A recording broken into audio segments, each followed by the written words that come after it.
اس video کو اکیلے بیٹھ کر بہت ہی دھیان سے سننا۔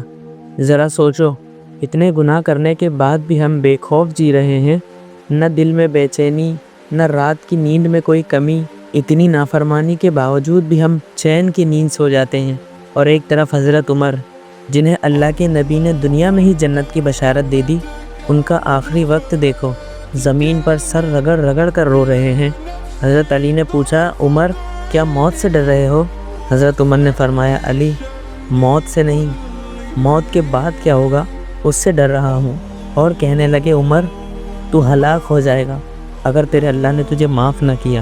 سوچو، جس کے لیے جنت کا وعدہ ہو اس کا یہ حال ہے، تو میں اور آپ، نہ موت کا خوف، نہ حساب کا ڈر۔ میرے بھائی، یہ سوچنے والی بات ہے، ہم کس گمان میں جی رہے ہیں اور کس حال میں اپنی زندگی گزار رہے ہیں۔ اللہ تعالی ہم سب کے دل میں اپنا خوف ڈال دیجیے مالک، آمین۔